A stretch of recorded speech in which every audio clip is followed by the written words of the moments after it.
All right, how about the Philadelphia Eagles? For the second time in 3 years, they will play for the Lombardi Trophy. We'll see if it works better this time, but hey, second time in 3 years getting the George Halas Trophy, that's pretty special.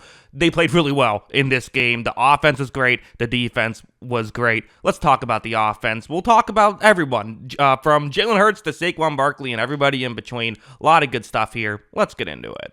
Let's start off with the first play from scrimmage for the Philadelphia Eagles, which was a pretty good one, I would say. So this is going to be, it's going to be a running play right here. The Commanders just had this commanding, if you will, 18-play drive, kind of one of those classic Washington drives we've gotten used to. So Jalen Hurts in this one says, okay, let's try and establish the run, flips it to Barkley. And again, first off, you got to credit the offensive line, right? Incredible blocking by the offensive line. They never get the credit. Everyone just talks about Saquon, and he deserves it, though, because of what he's going to do after this. Because, so you see there's multiple defensive backs who are downfield. And again, defensive backs trying to block Saquon Barkley does not often go well, but still, you got two guys there. Watch as he's going to break both of these tackles, and here is the vision that Saquon Barkley has as he spins around breaking the tackles. He looks over and sees Mikey Sandstrill down the field, and just, again, reads this play. He says, oh, well, I can see where you are. Let's try to juke another player out while he's getting tackled. That's what he does. He then cuts back upfield, and then he's just gone. He's so fast, no one's going to catch him at that point.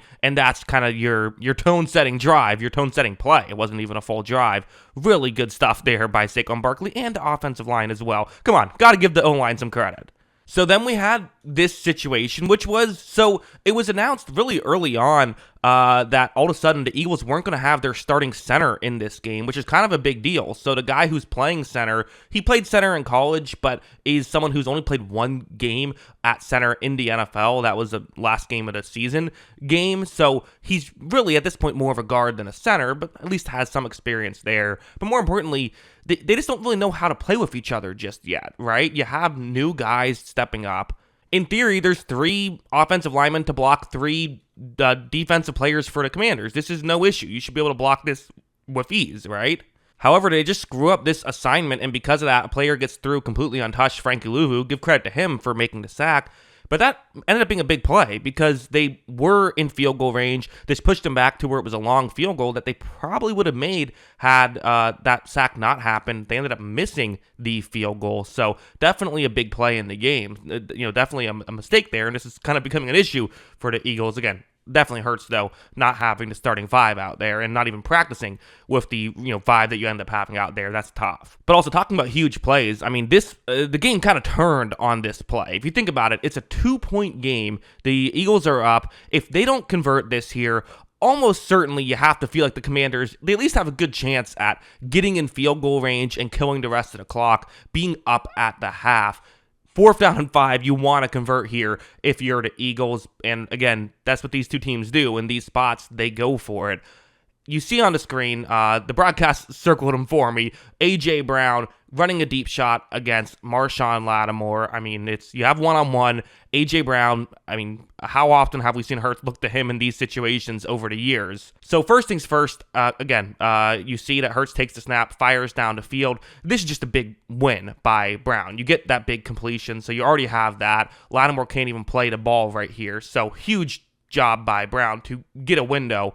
Hurts, though, who, in my opinion, had been kind of up and down this postseason, he needs to make a play here. If he misses this throw, like I said, it's a huge play in the game. But he puts that one right on the money, even if I think Lattimore might have gotten there a hair early, but it doesn't matter. Brown makes the grab. They're able to pick up that huge gain, and they're able to, get down the field. They ultimately score a touchdown on that drive, where then Brown and Lattimore got into it. They then recovered a fumble and scored another touchdown. So it's like, I mean, man, you look at the Commanders having a chance to be up maybe 15-14 at the half. Maybe even they score a touchdown and they're up 21 to 14 at the half. Wait, no, I did my math wrong. It would be 19 to 14 at the half. But you have that chance, and instead you find yourselves trailing by 12 at the half. Just a massive play. And obviously it wasn't all on that play, but a lot of it was. But then heading over here, so, okay, they get that big lead, but of course, you got to keep it. And that's kind of the other aspect of, I think, offense, is we always talk about, trying to get a lead and how do you do when you're behind. But the other aspect is, we saw what the Commanders were able to do last week against Washington, and this Eagles defense is or against Washington, against Detroit. And this Eagles defense is obviously miles ahead of the injured Detroit Lions defense. But still, if you're Philadelphia, you don't want to take a chance. You want to be able to keep scoring. And I just thought that, again, Hurts just played a really efficient game in this one. So first you have a play like this. It's going to be a cover 3 zone that the Washington Commanders are in, and the Philadelphia Eagles have a really good concept designed to beat cover 3 zone. First, they're going to send Devonta Smith, wide receiver, further out, just trying to get the corner out of position. That's all he's doing on this play. And then a tight end, Dallas Goedert, is going to essentially follow him. Hopefully, the corner gets out of position and nobody picks up Dallas Goedert and he's wide open. Usually what happens is a linebacker reads this and stays deep. However, here, Washington just screws this up. It's a lottery situation for Hurts, and Hurts, to his credit, is getting the ball out of there the second he reads this play. So, again, sometimes even the easy throws, part of why they look so easy is you're throwing it at the right time, right? But also, and this has been an issue for Washington all season, is they haven't covered particularly great, and that's definitely something they're going to address this offseason. But, you know, this is open, right? I mean, this is wide open. To Hurts' credit, though, again, puts it right on the money. They're able to pick up a big gain. And again, it's stuff like that. It's the whole offense working together. You can't blame Jalen Hurts because guys are getting open. Like, at the end of the day, it's his job to make sure that he finds the open guy and hits the open guy. And guys were getting open, which is what you want if you're an Eagles fan, and definitely not what you want if you're a Commanders fan.